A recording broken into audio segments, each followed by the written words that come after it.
given our fiery furnace going on, this may be the last time I preach on the burning bush. God gave us a great experience. We never talk about whether it smelled like anything. We're just told that it just kept going. The story that we're covering today in our 52 key stories in the Bible is the call of Moses, and it's a long story.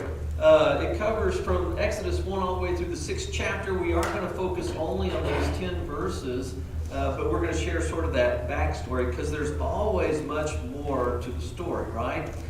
Moses' call did not just focus on that burning bush moment, but we tend to focus on it. I mean, man, it was sort of a neat experience, right? There was this fire that started burning, it didn't burn up. And Moses gets drawn to it. We can probably say, man, that's all we need to look at. But I want to sort of review in sort of some broad strokes about the rest of the story so that the call makes sense to us. You see, the story of Moses' call begins whenever we learn about Joseph's death. We talked about Joseph last week. He died and a new Pharaoh rose up who didn't know who Joseph was, and he was afraid that Israel in Egypt, even though they were slaves, would join with their enemies who might be attacking them, and together they would overthrow Egypt. And Pharaoh was kind of frightened of that. Now, getting to that point in history obviously didn't happen overnight. In fact, 400 years had passed between Joseph's death and this new Pharaoh that came into power. So it wasn't like the next week. I mean, a lot of time has passed. 400 years is a really long time for a nation to grow. But with even a legacy of all these Israelites in Egypt, sometimes legacies come to an end. This new Pharaoh felt that the best approach of handling these long-time resident aliens who were already indentured slaves to the state of Egypt and who managed to prosper despite that at the same time was to, simply sort of put them in their place. I mean, isn't that how you kind of deal with troublesome people? Just kind of make sure they know where they're supposed to be? And he decided the best way to do that was making their work more difficult. And so he did that. He made the work of these slaves who were really putting together the building projects of Egypt. You're already slaves, you're already doing it. Let me make your life miserable so you know who's the boss. That's a whole other story itself, worth looking into, but we're going to push on over it in this sort of broad stroke. To handle the population explosion among these aliens, this new Pharaoh decided that forced infanticide was the best remedy.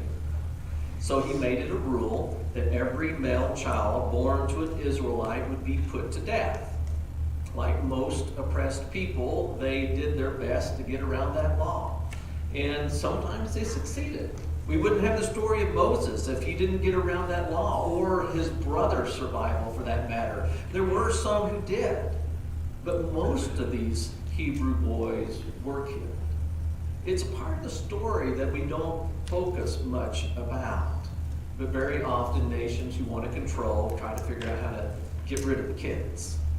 Spoiler alert, as we go down to later stories, when we cover the plagues that God used to deliver Israel from Egypt, the very last one was sort of a turning of the tables. Every male child in Egypt would be put to death if Pharaoh refused, just like he had been doing over all of these years to Israel. Except for those who would follow God's command to put blood of a sacrificed lamb on the doorpost of their homes, which kind of seems like an odd thing, but it really does foreshadow Jesus' blood on the cross that makes the death angel pass over us. There's a whole lot more to that story, and we'll get into it later. But I wanted to throw a little bit of background at you so that you realize it was into this sort of societal mess of Egypt trying to maintain control over Israel that Moses was born into. His mother hid him for a couple of months. Whenever she couldn't hide him anymore, she makes this watertight basket, puts him in the Nile River, and he gets drawn out by Pharaoh's daughter. It's another good story in itself, worth giving extra attention to. But I just want you to know that Moses gets raised as Pharaoh's daughter's own child. He grows up to be a prince of Egypt, but his true identity is something that sort of emerges as he recognizes he really is a Hebrew and not an Egyptian. And that heart of his overrules what he learns in Pharaoh's court. The more he sees his real people being pressed down, the more trouble he grows. And he finally reaches a point where he's seen enough. And you know how you get to that point. He's seen enough. He wants to do something for his people, to do something about this injustice. But instead of seeking God's way, instead of seeking God's help, he takes matter into his own hands, and as you might expect, he just makes a mess of things. He ends up having this outburst of anger through which he kills an Egyptian guard. And the only thing it does is makes the very people he's trying to help fear him, thinking that he might act the same way to them. I mean, if you're a person with an explosive personality and you blow up, I mean, this time it's helpful to me, but what about next time? You might be aimed at me. We really don't want it. You see, you have to understand the call of Moses. You have to recognize that Moses is now 40 years old. Moses, who had every advantage. Moses, the leader, is looking at his own people and thinking, I'm a failure. Of all the advantages I have, I can't help the people around me. And because he didn't want to face those who wanted to kill him over what he had done in this outburst of anger, Moses is now a fugitive. He flees to the north to the hills of Midian. And he just sort of tries to blend in. He goes back to the traditional family business of raising livestock, learning to be a shepherd. He sort of starts a new chapter. He starts a new family. And he tries to just sort of blend into oblivion.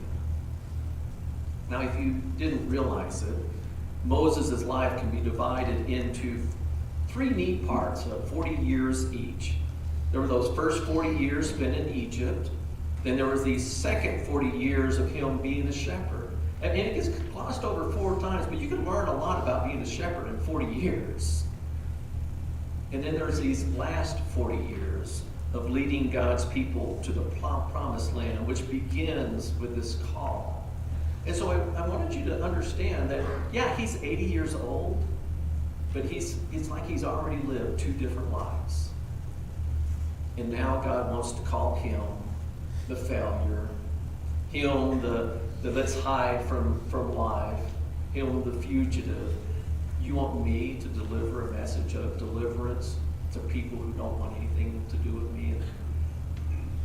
I want you to understand that part of the broad stroke lessons that we learn when we encounter the story of Moses' call is that God is really in control of all things, and he understands who he's calling.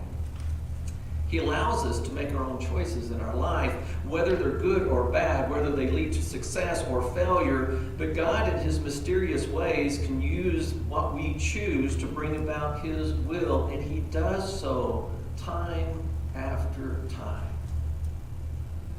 So we learn in the story that God is choosing intentionally, on purpose, a broken person, a failure. Someone who doesn't have it.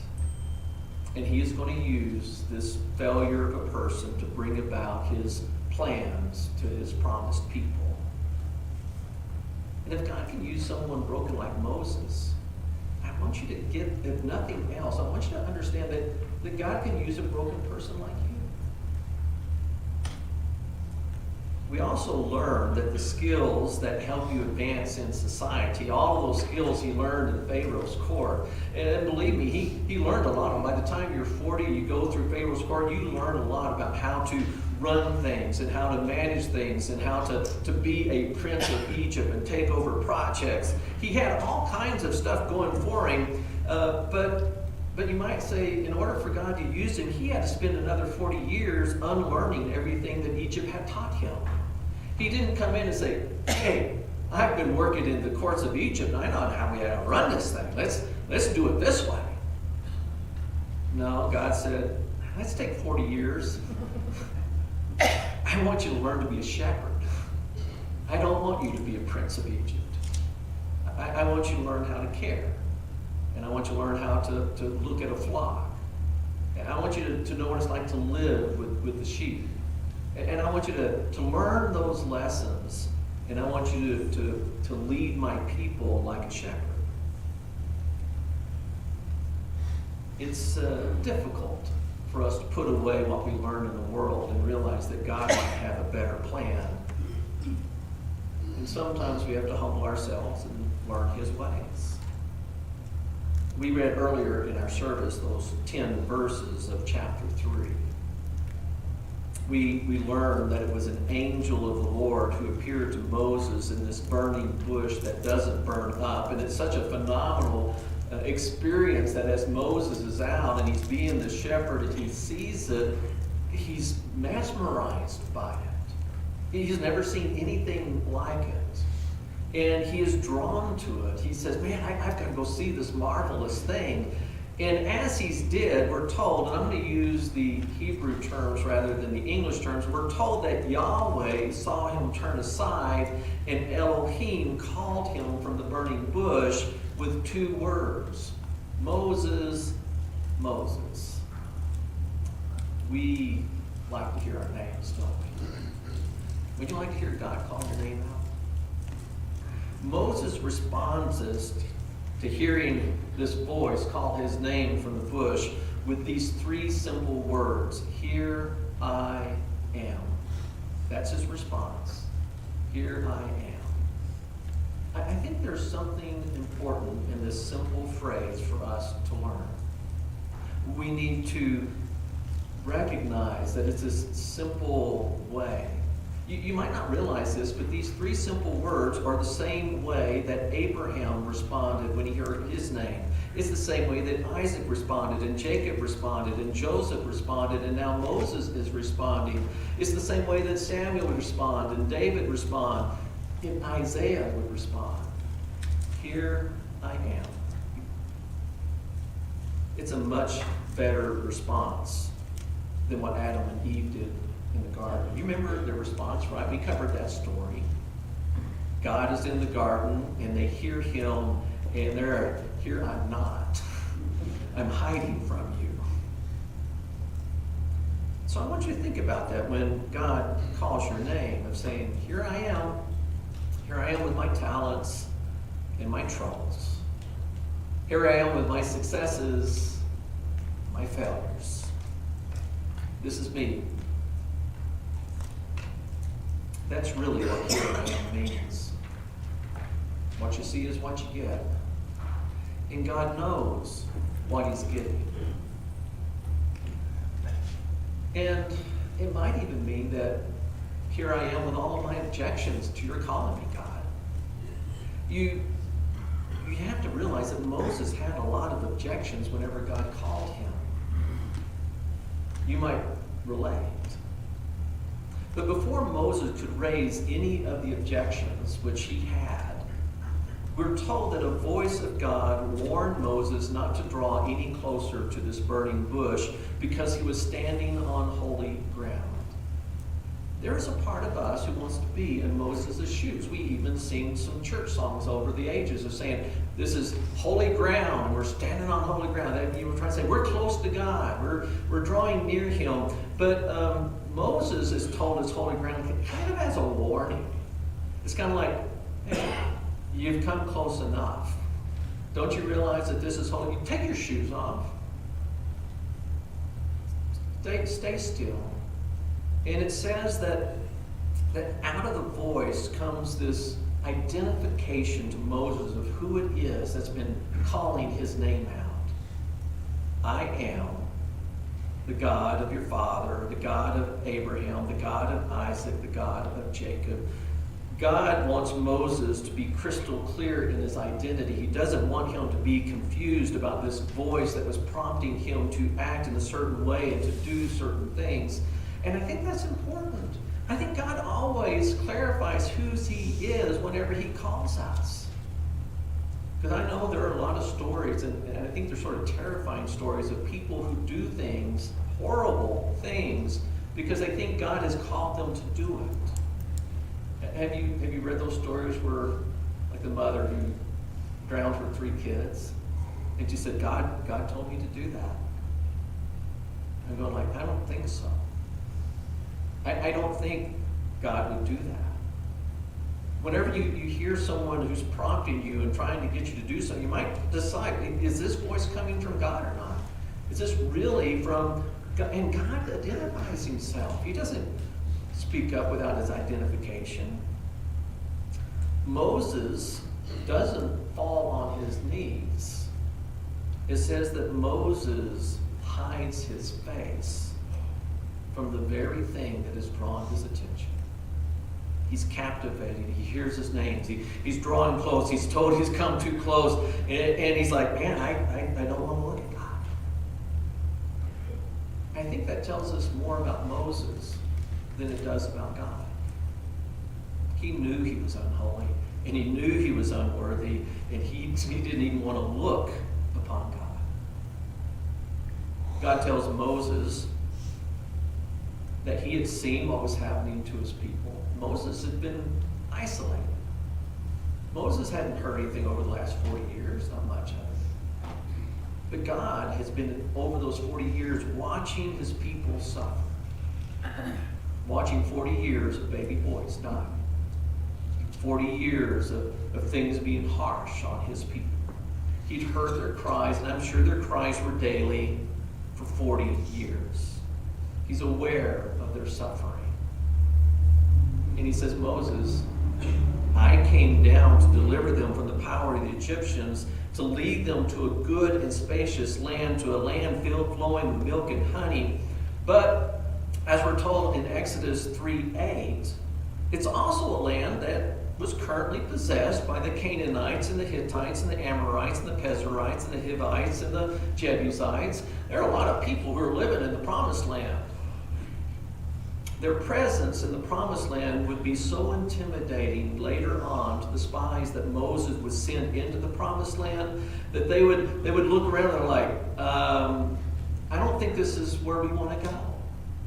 That they're too big, they're too strong, they're all over the place. Moses, we don't want to go there. I mean, I know you're trying to get direction from God. God knew they were there from the get-go. He promises them, I'm going to take you to the land, and yes, they're going to be there. Their unwillingness to follow God is why they end up spending 40 years, at 40 again, in the wilderness. In our story, though, Moses is more than just a little reluctant to accept God's call to carry his message of deliverance. Moses flat out objects to it. He's not going to do it. I served a church in Artesia, and we sang a song, I'll go where you want me to go. It was an old hymn that we sang, and people liked it. We had an elder who, whenever we sang that song, quit singing. And we were a pretty small group, so it was pretty obvious when he quit singing. Not that he had a great voice, it's just there weren't many voices, and all of a sudden one's not there. And I asked him, why don't you sing this song? He says, because if I sing that song, it'd be a lie. I'm really not ready to go anywhere God wants me to go. I like where I'm at. I'm where God wants me to be. I've got a good practice. I got all these things going on, and I'll be honest, I don't sing that song because if I did, it just wouldn't be true. The words that Moses used was, who am I that I should go? Now, Moses wasn't being humble. He honestly thought that God could easily find a better person than him. He had that self-worth problem. He didn't think he was the best person for the job. He was a broken person. And to be honest, I think Moses just would have rather been left alone. But God reminds him I like these words. The 12th verse, what we didn't read earlier. Certainly, God says to him, certainly, I will be with you. And this shall be a sign to you that it is I who have sent you. When you have brought the people out of Egypt, you shall worship God at this mountain. They're in Mount Horeb, and that's where the temple and all eventually gets built at. Now, that's what God told him, but that sign never happens. Moses never makes it back to the promised land to worship on that mountain, because Moses ends up being blocked out because he's not able to let go of all those former ways. He has outbursts of anger. He has all kinds of issues. And so the sign of making it back to the promised land to worship doesn't happen.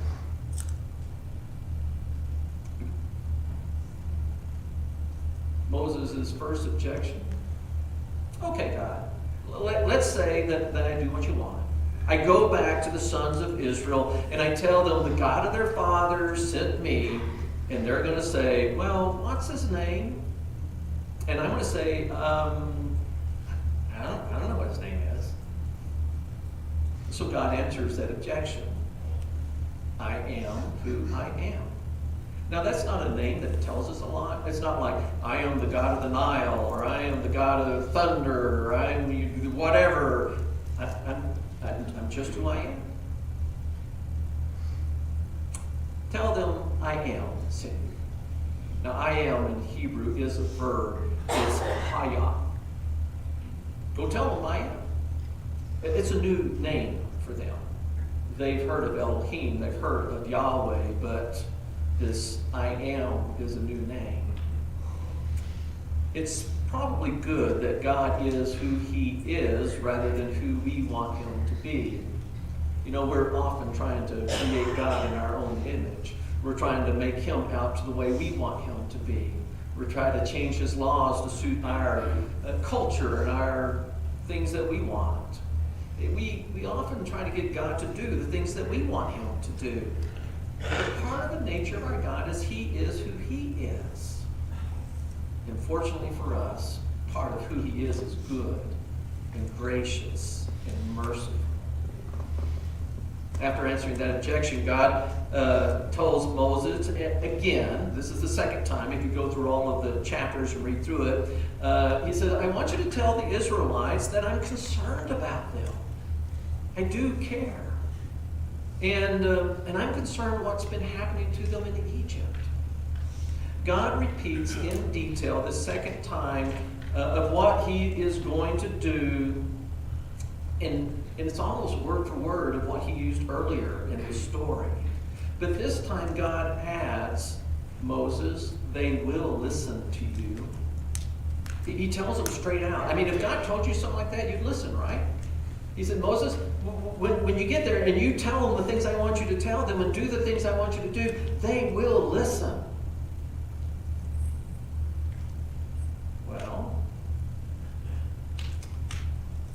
God tells him that, and he's like, but what if they don't believe me? What if they don't listen to me? What if they say, well, you never really spoke to the Lord?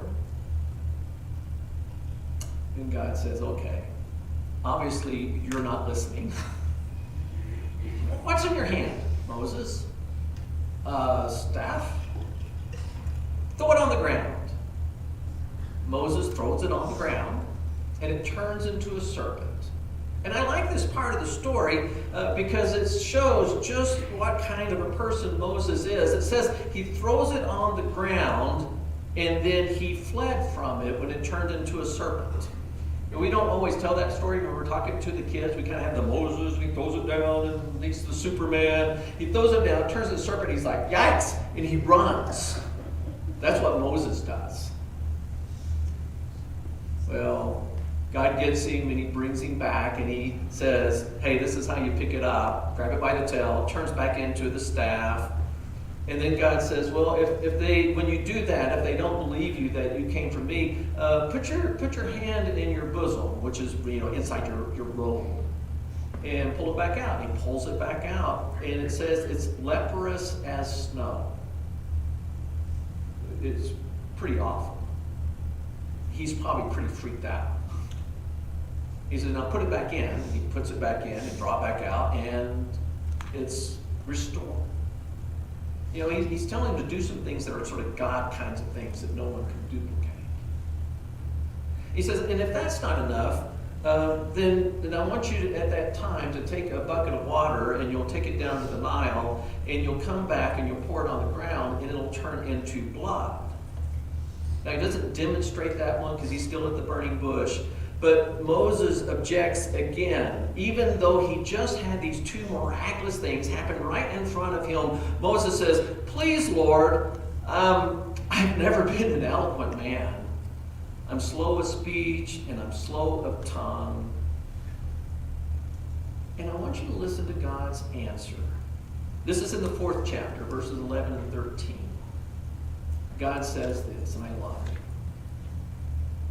Who has made man's mouth? Or who makes him mute or deaf or seeing or blind? Is it not I, the Lord? Now then, go, and I, even I, will be with your mouth and will teach you what you are to say. Man, it sounds pretty conclusive. What does Moses do? Our great Moses. He pleads with God not to send him. He says, please, Lord, send the message by whomever you will. The implication is anyone except me. And we're told that God's anger burns against Moses. I mean, this is like a petulant child that you're dealing with. If you've been a parent, you can get to the point where you're just like, kid. And who can blame God? I mean, Moses was being obstinate. He was not being faithful or trusting. God answers this objection by saying, well, you know, your brother Aaron, he happens to be on his way here. He's going to be showing up anytime. I know if I ask him to speak, your brother would be delighted to do it. He would jump at the opportunity to go. And so it gets settled that Aaron is going to do the talking, but Moses will perform the signs. That ends the burning bush moment. Moses then heads over to his father-in-law's house. He asks permission if he can go, because he's been working the farm, so to speak, and he's going to be taking his wife and his 2 boys with him. But whenever he talks to him, he doesn't say, hey, God's going to be taking me down to deliver his people. He comes to him and he says, I'm going to go check on the people in Egypt to see if they're still alive. What? I think it's time to go down and check on my people in Egypt. I'm just going to go down there and see if they're still alive. That's not what God told him. That's not what he's being sent to do. He can't even be honest with his father-in-law. He has to hide, and he has to make other kinds of things. Go sideways instead of forwards. But he does get permission. He packs up his wife and his 2 kids. He heads to Egypt. And God talks to Moses another time, just as he's about ready to leave. It's almost like God is whispering in his ear, and he's answering the objection that Moses isn't willing to bring up. He says, oh, and by the way, those men who are seeking your life in Egypt, they're dead. He calms his fears. Don't worry about that. When you show up, you're not going to get thrown in jail. That's already been taken care of. But the story's not over. I know, we get to this point, we're kind of like, wish the sermon was over, but the story's not over, so we're going to finish out. Not far down the road, you get Moses, he's leaving, he's got his wife, he's got his kids, he's heading to Egypt reluctantly, and we're told, and this seems like a really strange twist in the story, we're told that the Lord meets Moses and seeks to kill him. Isn't that weird? After all of that persuasion to get Moses to go, he's finally, not perfectly, but he's finally going, and God shows up on the road ready to kill him. Why? Well, we find out that he took a wife who was a Midianite. Now Moses, even though he was raised as a prince of Egypt, he did come to his own identity of who he was as a Hebrew. Part of that identity is what? Circumcision. As part of the sign of the covenant of the God of Abraham, Moses, and all that kind of stuff. Well, he's hiding out in Midian, and he has these two kids, and he didn't circumcise them. His wife is sort of against it. And so they don't do it. Moses realizes that God is calling him to obey, and he's not even done something that was a simple obedience. So he talks to his wife about it. He repents of not being obedient in this area of his life. And it really is. It's sort of a small area of his life, but it's still an area that needs obedience. His wife agrees, but she is not happy about it. She is the one who circumcises the boys. She's so angry about it, she throws the foreskins in front of Moses and says, "You're a blood bridegroom." I mean, she's ticked off. But it is obedience. And Moses goes on. He meets Aaron at the same mountain where he'd found the burning bush. They move on down to Egypt. And it begins the story of deliverance. I think most of us can relate to Moses' call. Because we got our own objections, don't we, whenever we hear about God's call on our lives to take up the Great Commission and to share the good news with people in our lives. Don't we start coming up with all kinds of objections? And our objections are usually pretty valid ones. But believe me, God's going to have an answer for every one of them. Now, I know there are differences between Moses' call and our call, but there are a lot of similarities. It may not be a burning bush moment in the sense that you see this miraculous thing, but it's probably going to be a similar kind of moment in which you object to God's call on your life.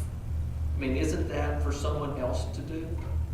Someone better, someone more able, someone whatever. I mean, who am I? Who am I? You are exactly who you are, and God knows it. He knows your brokenness. He knows your sorrows. He knows your trials.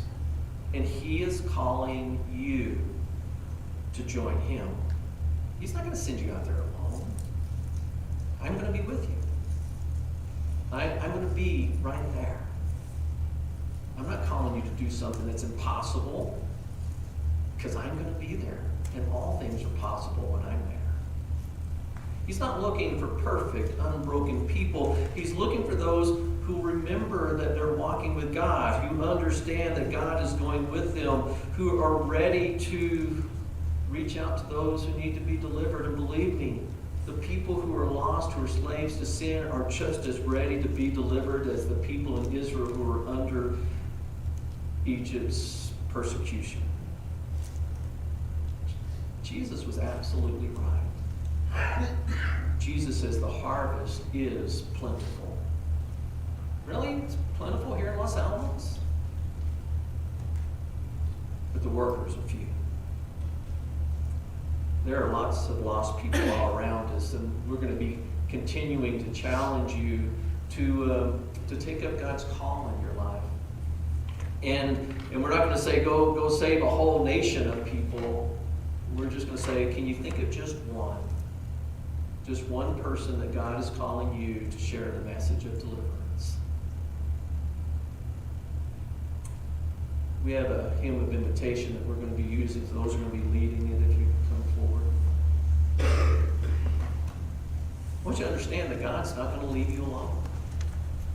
He's not content where you're at. He's calling you to join him in this great adventure of bringing his love to a world who needs it desperately. Would you please stand?